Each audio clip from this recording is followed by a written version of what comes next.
Abra sua Bíblia em Gênesis, capítulo de número 15. Nós daremos continuidade à nossa série Gênesis e o Teatro da Glória de Deus. Nós vamos ver o capítulo de número 15 nessa manhã. Estamos trilhando nessa parte, sobre a história, sobre a vida do patriarca, Abraão. E nós estamos vendo exatamente como é essa vida entre o já e o ainda não. Ou essa vida entre a promessa e o abismo que há entre a realidade. Nós muitas vezes olhamos as promessas que Deus nos faz e nós achamos muito diferente, às vezes, daquilo que nós experimentamos na realidade. Ou ainda não toda a completude dela.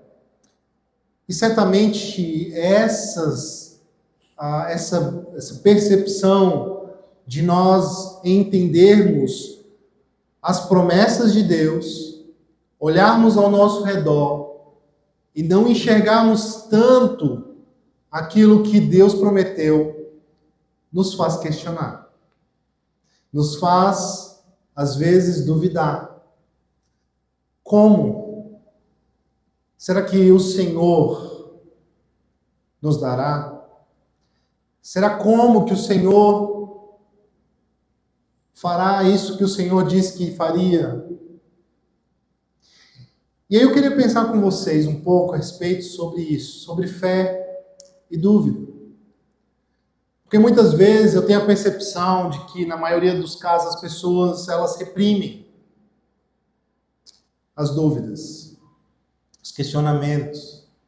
Porque, afinal de contas, ter fé é confiar plenamente, se agarrar àquilo, e duvidar já é uma sombra de incredulidade para nós. Mas nós vamos ver como o pai da fé, Abraão, mesmo se apegando com fé a Deus e as suas promessas, ele questiona, ele pergunta, e nós veremos como Deus responde aos questionamentos de Abraão, mas também os nossos maiores e mais profundos questionamentos. Vamos ler o texto. Depois destes acontecimentos, a palavra do Senhor veio a Abrão, numa visão, dizendo: Não tenha medo, Abrão, eu sou o seu escudo e lhe darei uma grande recompensa. Abrão respondeu: Senhor Deus, que me darás se continuo sem filhos e o herdeiro da minha casa, o Damasceno Eliezer? Abraão continuou: Tu não me deste descendência, e um servo nascido na minha casa será o meu herdeiro. E eis que a palavra do Senhor veio a ele, dizendo: Este não será o seu herdeiro. Pelo contrário, aquele que será gerado por você, esse será o seu herdeiro. Então, o Senhor o levou para fora e disse: Olhe para os céus e conte as estrelas, se puder contá-las. E lhe disse: Assim será a sua posteridade. Abraão creu no Senhor e isso lhe foi atribuído para a justiça. O Senhor disse também: Eu sou o Senhor, que o tirei da terra, que o tirei de Ur dos Caldeus, para dar-lhe esta terra como herança. Mas Abraão perguntou: Senhor Deus, como saberei que vou herdar essa terra? O Senhor respondeu: Traga-me uma novilha, uma cabra e um cordeiro, cada qual de 3 anos, uma rolinha e um pombinho. Abraão trouxe todos esses animais, cortou-os pelo meio, pôs as suas metades uma diante das outras. As aves, porém, não as cortou pelo meio. Aves de rapina desciam sobre os cadáveres, porém Abraão as enxotava. Ao pôr do sol, um profundo sono caiu sobre Abrão. E grande pavor e densas trevas tomaram conta dele. Então o Senhor lhe disse: fique sabendo, com certeza, que a sua posteridade será peregrina em terra alheia, será reduzida à escravidão e será afligida durante 400 anos. Mas eu castigarei a nação que os escravizar. Depois eles sairão com muitas riquezas, e você irá para junto de seus pais em paz. Será sepultado em boa velhice. Na quarta geração voltará para cá, porque a medida da iniquidade dos amorreus ainda não se encheu. Quando o sol se pôs, houve densas trevas, e eis que um fogareiro fumegante e uma tocha de fogo passaram entre aqueles pedaços dos animais. Naquele mesmo dia, o Senhor fez aliança com Abrão, dizendo: a sua descendência darei esta terra, desde o rio do Egito até o grande Eufrates, a terra dos queneus, dos quenezeus, dos cadmoneus, dos heteus, dos ferezeus, dos refaíns, dos amorreus, dos cananeus, dos gigazeus e dos gibuseus. Oremos, Senhor. Esclarece-nos, ó Deus, a tua palavra. Nos ajuda a entender o que o Senhor quer nos ensinar nessa manhã e que possamos, pela tua misericórdia e graça, pelo teu Espírito em nós, obedecer a tua vontade. Amém. Meus irmãos, passagem um tanto quanto estranha até, né? Nós olhamos para aquilo e questionamos o que isso significa.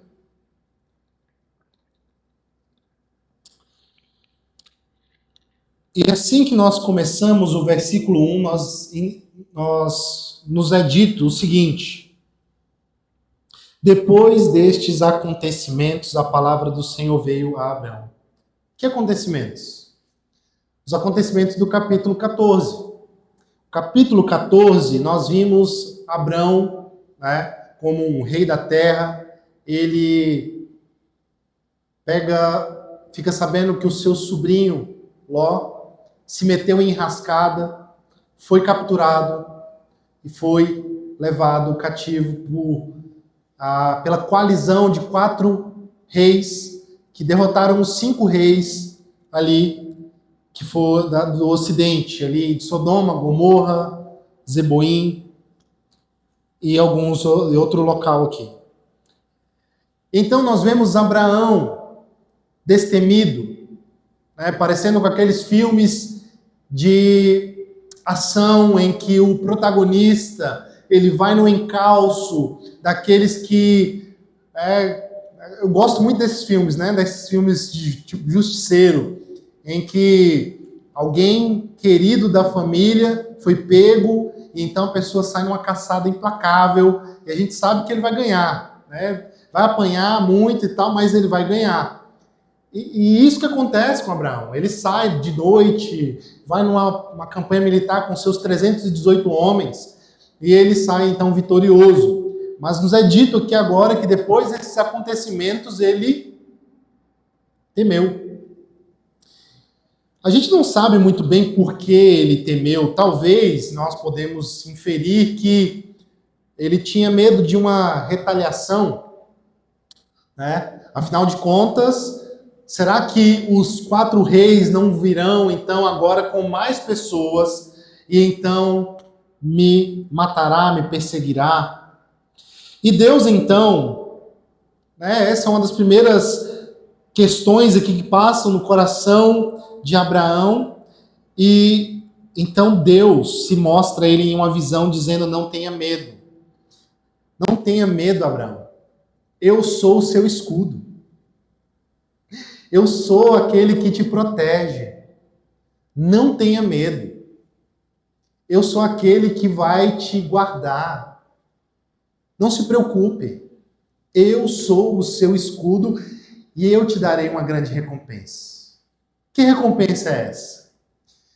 Fica muito claro pelo texto que a recompensa que Deus está falando, e Abraão entende muito bem, é porque ele pergunta, então, mas como eu vou ter uma grande recompensa se o que o Senhor me prometeu lá atrás, lá em Gênesis, quando eu estava na minha família, quando eu estava na minha parentela, na minha terra, o Senhor disse que me daria descendências como as estrelas do céu.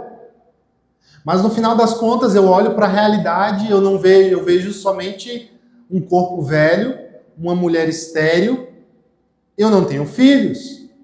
E para completar, o meu sobrinho agora está ainda longe de mim.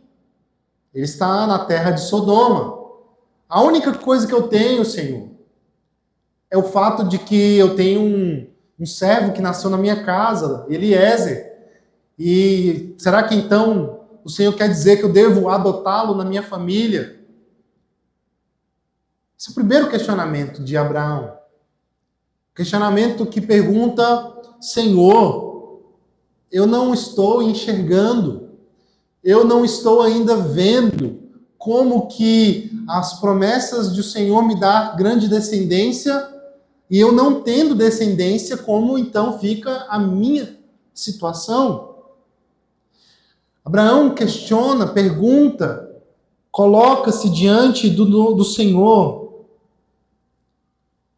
Lembre-se que Abraão, ele já estava num caminho de fé. Ele não estava ainda perguntando para Deus, calculando se ele deveria crer nele ou não. Ele já tinha feito a sua jornada de sair da sua parentela, de sair da sua terra e de fazer essa longa jornada até a terra que Deus havia prometido. Mas Deus, então, dá essa promessa, mas não dá tantos detalhes. Ele só diz: vá para a terra que eu lhe mostrarei. E farei de ti uma grande nação. E todas as famílias da terra serão abençoadas por você, Abraão. Então agora ele está perguntando, ele está se questionando como que isso acontecerá. Será então, Senhor, que as famílias da terra serão abençoadas por meio de um servo, de um escravo da minha família?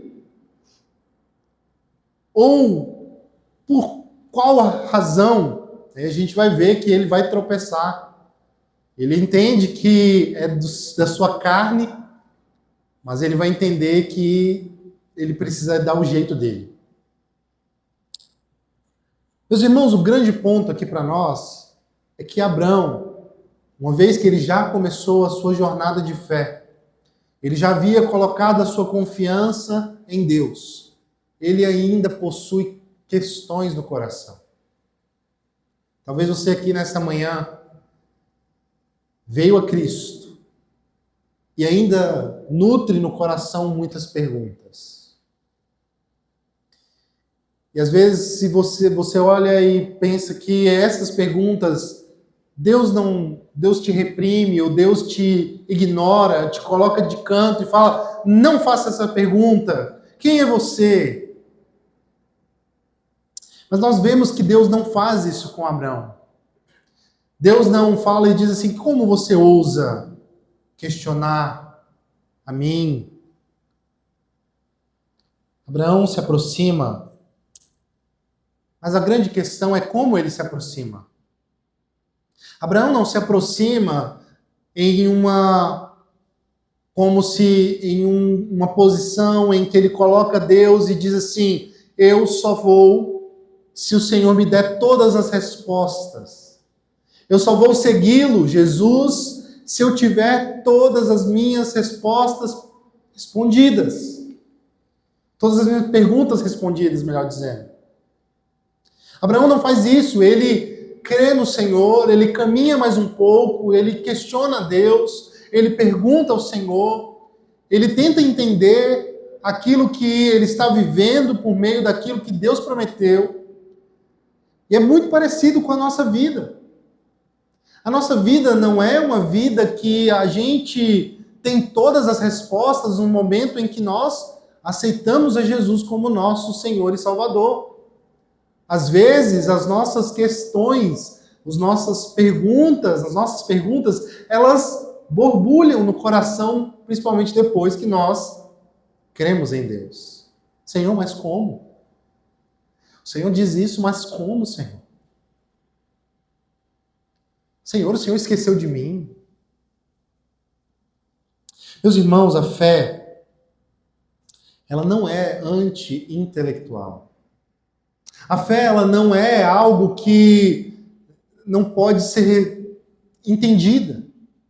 A vida que Deus nos dá e cria-nos para viver nos traz perguntas, porque nós olhamos ao nosso redor e nós tentamos encaixar as peças desse grande quebra-cabeça.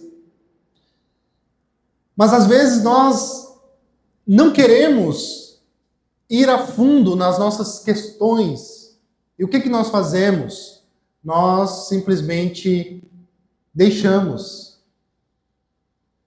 Mas Deus nos chama e Ele nos dá a sua palavra, a sua revelação, a sua criação, para que a gente possa conhecer cada vez mais ao Senhor. É certeza também que muitas das nossas questões, elas não vão ser todas esclarecidas em um momento. Talvez passe anos para que você entenda por quê de muitas coisas acontecerem com você, do porquê você viveu, nasceu, cresceu em determinado local. Por que a sua vida teve certas dificuldades, lutas, em que você só entenderá mais à frente. Mas Deus não é contra, uma coisa que eu quero que você saia daqui sabendo, que Deus não é contra nós questionarmos. Porque há uma grande diferença entre nós questionarmos a Deus, nós reclamarmos de Deus, murmurarmos contra Deus e fazer o que Abraão está fazendo aqui. Perceba que talvez a minha tradução, por exemplo, talvez esconde aqui um pouco dessa beleza. A NVI, ela traduz um pouco melhor, porque ela, nas duas perguntas, como que Abraão se aproxima de Deus? Ele diz assim: soberano Senhor. Ele se colocou no seu lugar. Ele colocou Deus no seu lugar. Ele não chegou demandando, exigindo respostas, mas ele se aproximou dizendo: soberano Senhor, Yahvé Adonai. Soberano Senhor, eu não estou entendendo o que estás passando na minha vida. Senhor. E é por isso que nós entendemos quando Jó, ele passa por tantas aflições, ele pergunta a Deus, ele faz questionamentos a Deus, ele não entende, e no final das contas, Deus diz para Jó, ele diz para os seus amigos, na verdade: olha, Jó me honrou, e vocês não, é melhor vocês pedirem para Jó orar por vocês. Mas como? Jó, ele perguntou. A gente às vezes fala isso, né? Que Jó, ele nunca questionou. Leia de novo o livro de Jó. Ele questionou. Tanto é que depois Deus dá uma lição de soberania para ele. Vai dizer assim: onde você estava quando eu criei, quando eu fiz, quando eu... Ele está respondendo aos questionamentos de Jó.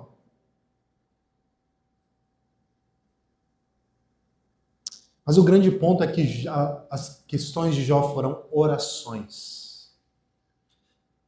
Foram aproximações do Senhor, não como um soberano dizendo: diga-me o que o Senhor, o que você quer de mim, mas de um servo que reconhece que o Deus soberano fez aquilo que ele achou melhor. Por que, Senhor? Meus irmãos, você nunca vai encontrar uma fé robusta, a não ser que você lute contra Deus, com Deus, perdão. Que você lute em oração. Que você lute com o Senhor. Assim como Jacó lutou com o Senhor e venceu. Porque ele se rendeu. Porque na verdade ele foi vencido. Mas nós nunca vamos entender de fato a vida e a fé se nós não tivermos esses momentos de luta com Deus, em oração, em entrega. E é isso que Abraão nos ensina aqui. Abraão leva as suas dúvidas a Deus, olhando para o Senhor como o autor e aquele que dá a resposta. Mas nós só entenderemos as nossas questões se nós tivermos a abertura para ouvir de Deus aquilo que Ele tem para nos responder. Porque se você está aqui nessa manhã e você já não quer saber, você já tem uma posição muito fixa sobre quem Deus é, você não está aberto a mudar por aquilo que Ele diz, isso é muito difícil questionar.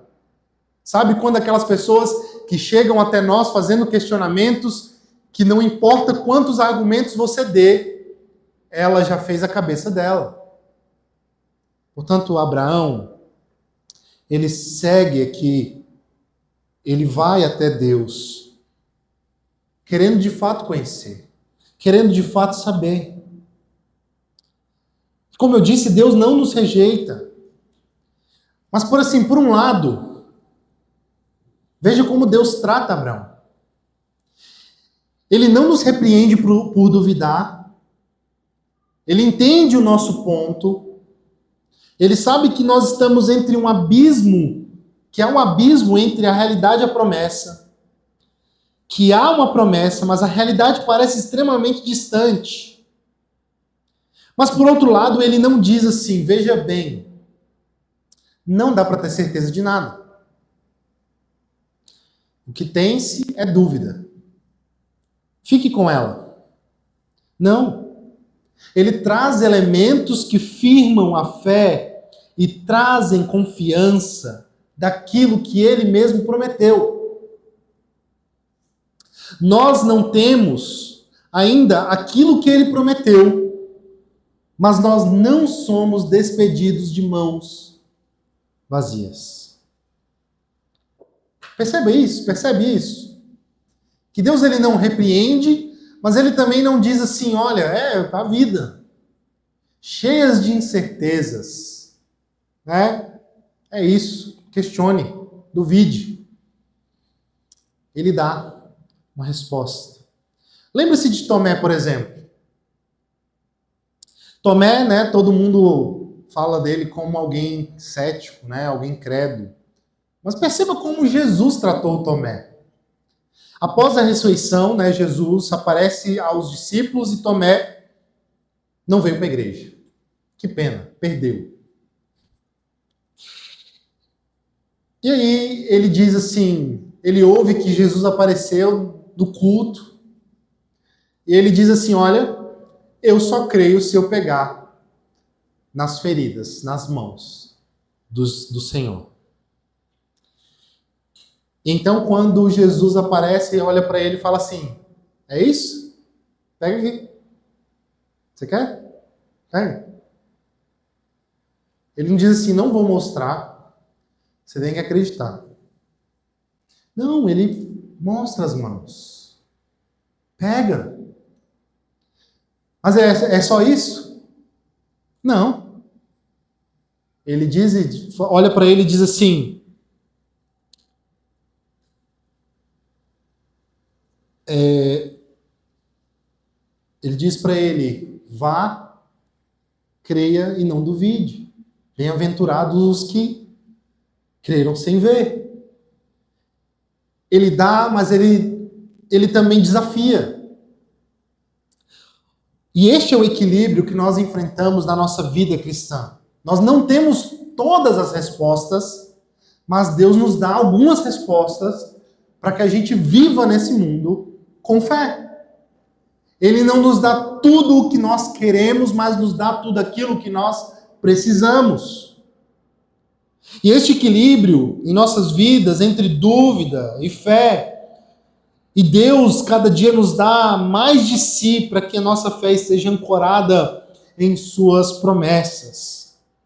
Talvez você esteja nesse momento se perguntando como saberemos que Deus vai nos dar aquilo que Ele prometeu.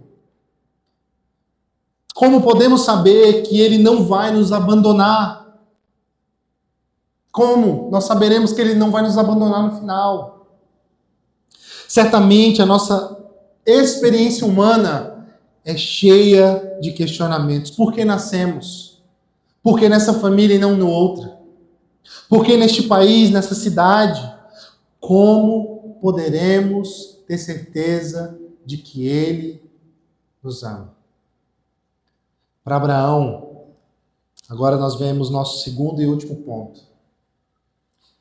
Agora, primeira fé e dúvida. Agora nós enxergamos Deus despedaçando as dúvidas de Abraão.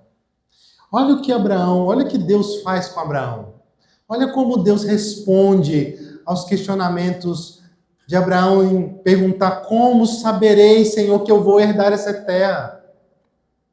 E a gente sabe, pela história bíblica, de que ele não herdou, ele herdou, ele teve a sua promessa cumprida anos depois, e Deus diz exatamente o que vai acontecer.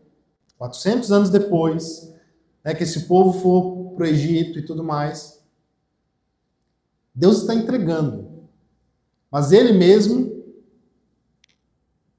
Mas a gente entende que Hebreus nos fala que a pátria que ele esperava não era Canaã. Era a nova cidade. Canaã celestial. Mas olha o jeito de Deus responder para Abraão. Olha comigo lá no verso de número 9. O Senhor respondeu: traga-me uma novilha, uma cabra, um cordeiro, cada qual de 3 anos, uma rolinha, um pombinho. Tranquilo, né? Parece que Abraão sabia o que significava isso, o que Deus estava começando a fazer. A gente não, você sabe? Fala assim, do nada, você quer saber se tem certeza? Então vem cá. Pega lá um cordeiro, e vai, pega lá, parte. E Abraão, aí Deus não fala mais nada. Então Abraão já chega com eles, corta eles no meio, coloca um do lado na frente do outro. Ui, como assim?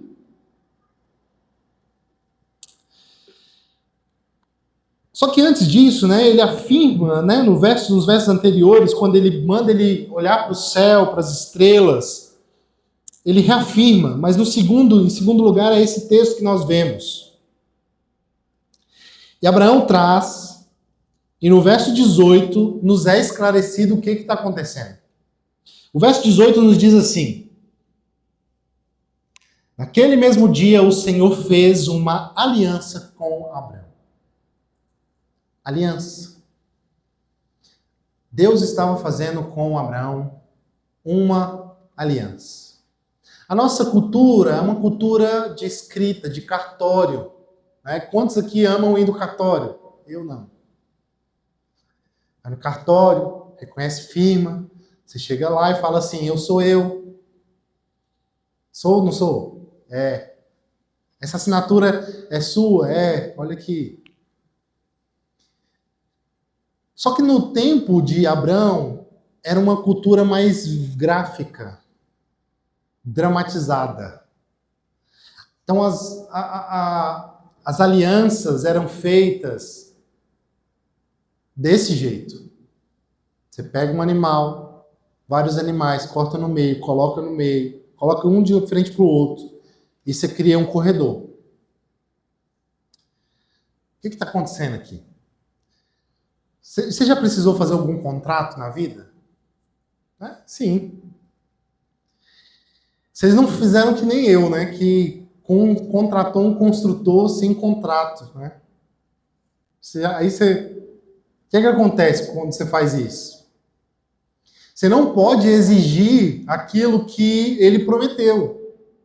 Aconteceu comigo, a gente conversou, né? No fio do bigode, como dizem alguns, né?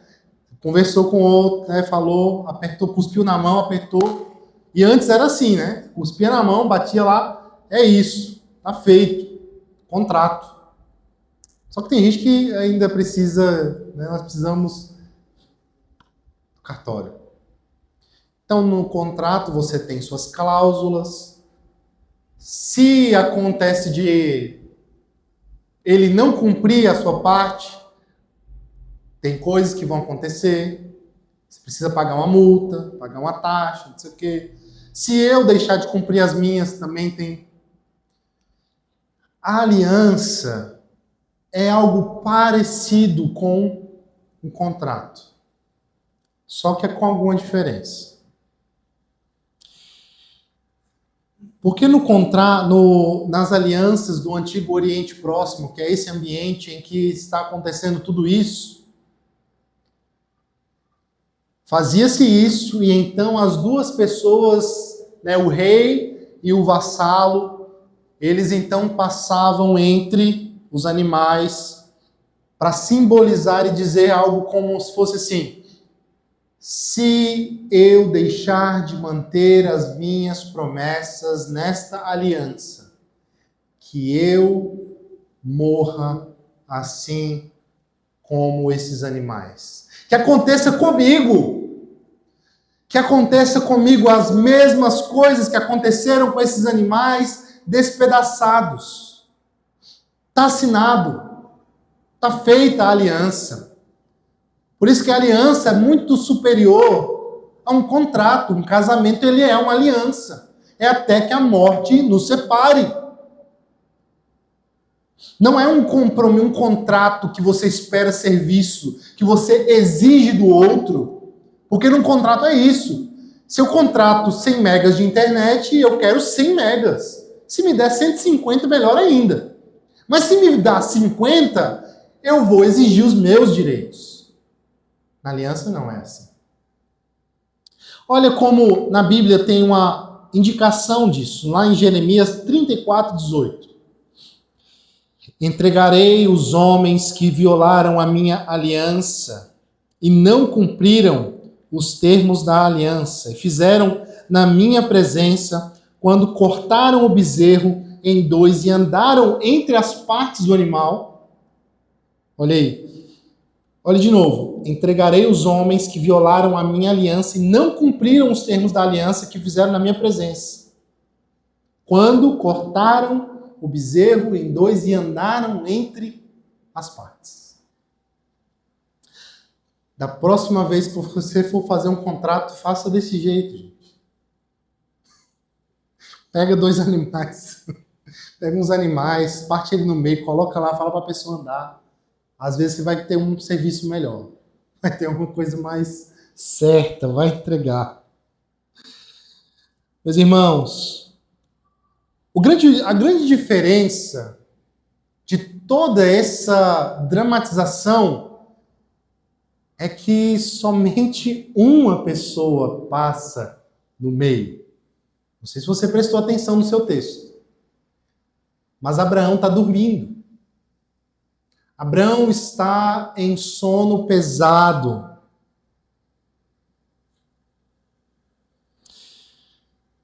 E então, nós vemos exatamente Deus passando entre os animais. É Deus quem está passando, uma teofania está acontecendo aqui. O que é uma teofania? é uma aparição, né, de Deus usando elementos da criação, como, por exemplo, a sarça ardente, a teofania, uma aparição de Deus. E aqui é usado as mesmas palavras será usada lá no Monte Sinai. Observe comigo o verso 17. Quando o sol se pôs e houve densas trevas, eis que um fogareiro fumegante, uma tocha de fogo, passaram entre aqueles pedaços dos animais. Aquele mesmo dia, o Senhor fez uma aliança. O que Deus fez para responder às questões de Abraão? Fez uma aliança. E o que Deus fez para responder os nossos questionamentos mais profundos? Será que Ele me ama? Será que Ele vai me abandonar, vai me deixar? Talvez você seja igual a Abraão. E você se pergunta, será que Deus vai manter a sua palavra, suas promessas? Ou talvez você esteja aqui e não duvide disso. Deus vai cumprir as suas promessas. Confio. Mas talvez você seja aquele que desconfie, não de Deus, mas de si mesmo. Que Deus vai manter a sua palavra, tá certo. Mas e quanto a mim, quem garante que eu acordarei crente amanhã?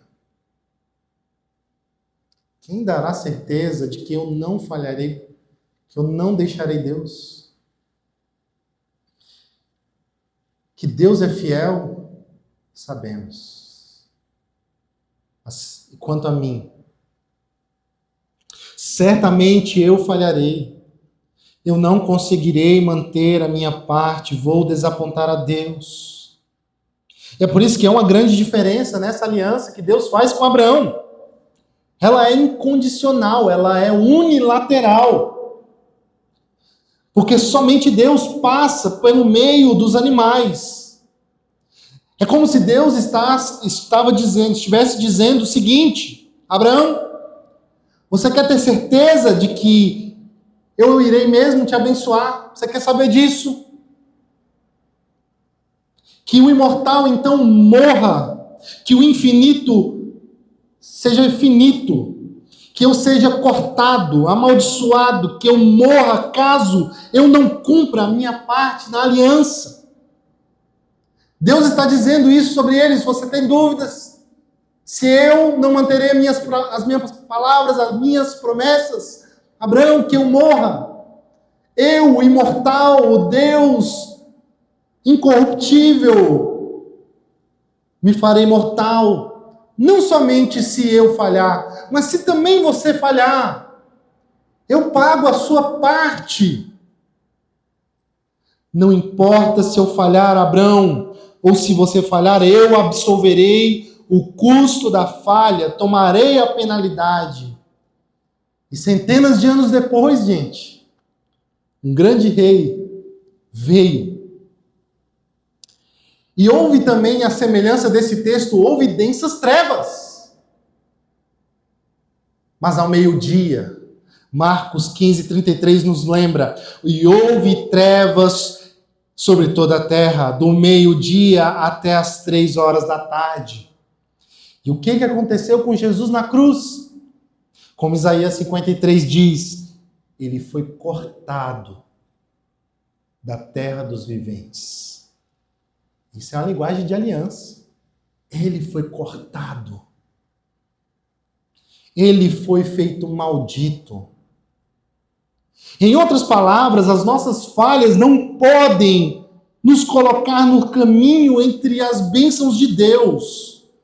E por isso que Paulo, olhando para essa realidade, aplica dizendo em Gálatas 3,13, Cristo nos redimiu da maldição da lei, quando se tornou maldição em nosso lugar, pois está escrito: maldito todo aquele que for pendurado no madeiro. Como nós saberemos que Deus nos ama? Como saberemos que Ele manterá suas promessas firmes para nós. Cristo fez uma nova aliança no seu sangue por nós. Ele morreu em nosso lugar. Ele se entregou para garantir de que os seus pecados, as suas falhas, que impediriam a bênção de Deus sobre você, chegasse até a tua casa. Talvez você nunca tenha se comprometido com Jesus, porque você tem todas essas dúvidas e que precisa de ser resolvidas as suas perguntas para que você então se achegue a Deus por meio da fé. Mas ao fazer isso, você não percebe que está rejeitando o caminho, o coração da fé genuína. Pois só podemos viver confiante neste mundo porque Deus passou entre os animais. Na verdade, todas as religiões, todas elas, e até se você criar uma própria religião sua, você tem que passar pelo meio. Você tem que passar entre os animais. Você precisa dizer: eu sou o meu escudo. E esta será a minha recompensa. Se você for uma boa pessoa, tiver um bom emprego, você vai andar por eles. E então eu saberei, eu terei certeza. Mas você vai falhar. Você vai falhar. Segundo, eu já estou nas aplicações, tá, gente? Segundo, o Novo Testamento usa esse texto para explicar como as pessoas do Antigo Testamento eram salvas. Às vezes a gente olha para o texto, né, e olha para o Antigo Testamento e a gente pensa, bom, antes de Jesus vir, as pessoas eram salvas como? Pelas obras, né? Eles faziam os rituais e eram salvos. Negativo. De maneira nenhuma. Se alguém pode ser salvo pelas suas boas obras, nós não precisamos de Jesus. No Antigo Testamento, as pessoas eram salvas pela promessa do Messias que viria. E a morte de Cristo na cruz salvou retroativamente, abençoou aqueles do Antigo Testamento que tiveram fé nas promessas de Deus. E nós hoje, na promessa do Messias que veio, que é Jesus. Olha o que Romanos 4,3 nos diz. Que diz a Escritura? Abraão creu em Deus e isso lhe foi creditado como justiça.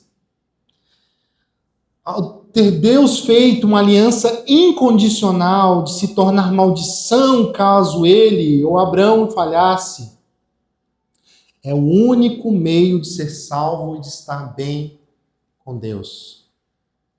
O único meio de Deus nos abençoar é por meio de Jesus. O único meio de viver com confiança de que Deus nos ama e nos amará amanhã é o fato de que Jesus foi cortado em nosso lugar.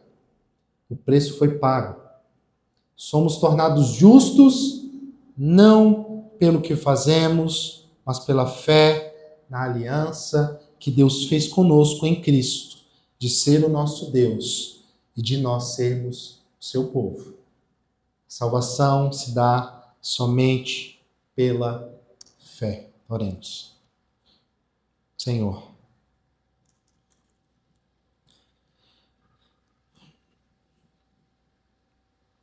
nós não temos todas as respostas, os detalhes, mas uma resposta do Senhor para nós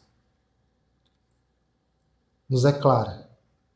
Que o Senhor nos ama, que o Senhor finalmente nos abençoará, que o Senhor não poupou o seu único filho E a resposta de Paulo a isso é: como não nos dará contigo todas as coisas? Como? Como as outras bênçãos prometidas não nos serão dadas, se o Senhor já entregou o seu próprio e único Filho? Ó Deus, nos ajuda a viver com confiança, sabendo que o Senhor é o nosso escudo. E o Senhor nos dará uma grande recompensa. O Senhor já nos deu Jesus. O Senhor já nos deu de si mesmo. Obrigado. É em nome de Jesus que oramos. Amém e amém.